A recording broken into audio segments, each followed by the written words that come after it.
Oi gente, tudo bem? Aqui é a Bia e hoje eu vou mostrar para vocês como fazer um plano de aula, qual a importância desse instrumento na mão do professor. O plano de aula, ele é um documento que vai servir de orientação para o professor, onde o professor vai definir o tema da aula, os assuntos que serão abordados, os conteúdos no caso, os objetivos daquela aula, os recursos que serão utilizados, a metodologia, a avaliação, tudo que vai englobar o tema da aula. E hoje eu vou explicar como fazer o plano de aula do modelo que a professora Simoni explicou pra gente. Olha só, na primeira parte ela coloca pra vocês, vou deixar passando aqui, ela coloca modelo de plano de aula, Universidade de Iguaçu, Faculdade de Educação e Letras, curso de Pedagogia. Até aí é o nome do curso e todos os dados. E aí embaixo tem professor estagiário. No caso, vocês vão colocar os professores, que são as pessoas do grupo de vocês. Período, quarto período, matrícula, né? As matrículas, série, turma e data. Nessa parte da série, vocês vão colocar a série que vocês irão apresentar esse plano de aula. Provavelmente, mais do que claro, a professora quer um plano de aula para alguma série da educação infantil. Então, pode ser série pré-escolar, 5 anos. Turma, vocês podem colocar o número de uma turma fictícia, né? Turma 101, turma 200, de acordo com o que vocês vão colocar, o turma pré-escolar. E a data, que é a data de apresentação do trabalho. Primeiro passo aí nós temos tema. Aí tem colocar um tema atraente conforme o assunto a ser dado. Ou seja, como fazer um tema atraente? Exemplo, eu vou falar sobre as vogais no pré-escolar. Então, eu posso colocar o tema trabalhando vogais de maneira lúdica. Ou então eu vou trabalhar os numerais. Eu posso colocar reconhecendo os numerais e a sua importância. Ou compreendendo e identificando as consoantes e as vogais do alfabeto. E aí fazer um tema com que o tema fique interessante. Não só as vogais, os numerais, as cores. Não, a importância das cores para tal, a importância das cores primárias. Enfim, trabalhando cores primárias e secundárias. Tem vários tipos de jeitos de deixar um tema atraente. Eu fui dando uns exemplos para vocês tentarem se nortear. No segundo tópico, tem os direitos de aprendizagem, que vocês vão pesquisar na BNCC.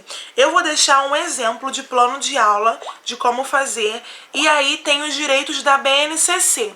E quais são os direitos da BNCC? O primeiro direito é conviver, o segundo direito é brincar, o terceiro direito é participar, o quarto direito é explorar, o quinto direito é expressar-se e o quinto direito é conhecer-se. Essa parte dos direitos da BNCC pode deixar ela sempre assim, porque esses vão ser sempre os direitos, não vão haver mudanças, né, nessa questão. Já no terceiro tópico, a professora colocou campos de experiência. Então, a BNCC, ela tem vários campos de experiência, que são aqueles que a professora vem falando nas aulas. E aí, são 5 campos de experiência. Os 5 campos de experiências são o eu, o outro e o nós, corpo, gestos e movimentos, traços, sons, cores e formas, escuta, fala, pensamento e imaginação, espaços, tempos, quantidades, relações e transformações. Parece que é difícil, mas não é. Vamos fazer tipo um exemplo, eu vou colocar aqui, exemplo, português. O português, ele vai se encaixar onde? A língua portuguesa vai se encaixar no campo de experiência, escuta, fala, pensamento e imaginação. Se for uma atividade de arte, uma atividade com cores, com tinta, cores primárias, secundárias, essa parte já vai se encaixar no campo de experiências, traços, sons, cores e formas. É como se tivesse mudado os nomes das matérias, sabe? Português, matemática, agora nós temos os campos de experiência. E aí você vai escolher um campo de experiência de acordo com o seu tema. Exemplo, eu vou trabalhar as vogais, então o meu campo de experiência é escuta, fala, pensamento e imaginação. Dependendo do tema, você vai escolher o seu campo de experiência. E aí a professora pediu sobre os objetivos da aprendizagem e do desenvolvimento. Na BNCC tem especificado quais são os objetivos de aprendizagem e desenvolvimento para cada idade. Então não precisa inventar, porque já está pronto e a professora mesmo pediu para que fosse pesquisado da BNCC. Então, para cada idade tem um tipo de objetivo. Se você vai dar aula para um pré-escolar e a criança tem 4 e 5 anos, quais são os objetivos que a BNCC propõe a esta faixa etária? Então, vocês vão pesquisar. Eu vou deixar o link da BNCC com todos os objetivos de aprendizagem depois que eu acabar esse vídeo. Depois disso, a professora fala do desenvolvimento. E aí, no desenvolvimento, entre parênteses, está: colocar as atividades que serão apresentadas e dividir a sua aula em 5 tempos. Não se esqueça que o terceiro tempo é o tempo do recreio das crianças desta fase e o quarto tempo é a hora da integração, ou seja, a fixação da aprendizagem por meio de um jogo e outros. E a professora Simoni já deixou bem organizado, do jeito que ela quer, de acordo com o desenvolvimento. O desenvolvimento é o que vai acontecer durante a aula.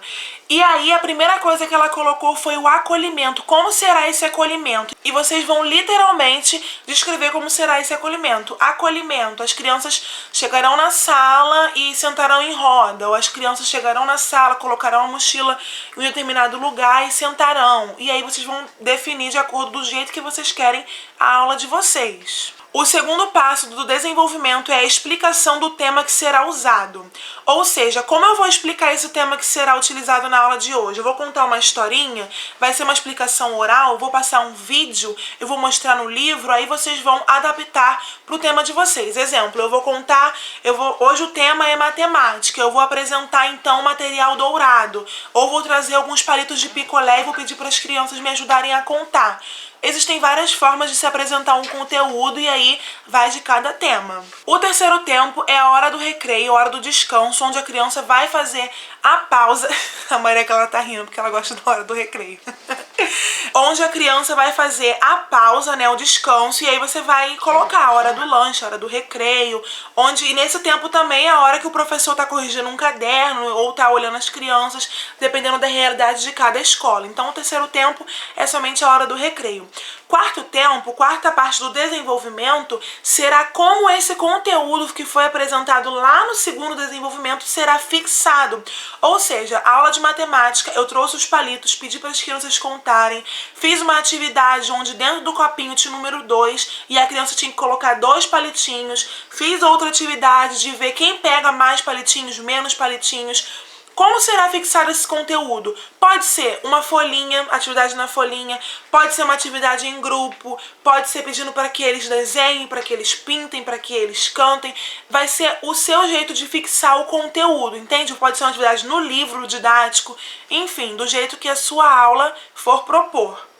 E o quinto e o último tempo é como vai ser a preparação para a saída. Essa criança, ela vai sair da aula com alguma lembrancinha, com o número que foi dado. Exemplo, hoje eu dei o número 5, aí ela vai sair com um óculos com o número 5, ou vou pintar o número 5 no rosto, ou vou dar o número 5 de emborrachado no palitinho. Como vai ser essa preparação da saída, entendeu? Para poder finalizar a aula, como essa aula será finalizada. E é basicamente isso. Vou deixar passando aqui com o modelo que eu esquematizei sobre o plano de aula, deixar um modelo para vocês poderem dar uma olhada. Espero ter ajudado. E o plano de aula é muito importante, porque sem o plano de aula, a aula acaba ficando desorganizada. E embora as coisas durante a aula podem acontecer e acabar mudando o plano de aula, isso não tem problema, porque o plano de aula ele é flexível. Então, pode ser que no plano de aula esteja uma coisa, mas na aula você acaba dando uma outra coisa além. Isso não tem problema. O que precisa ser feito mesmo é o plano de aula para que ele possa reger todo o conteúdo, todo o seu objetivo que você vai colocar dentro daquele plano, tá bom? Espero que vocês tenham entendido. Beijão e até. Tchau, tchau.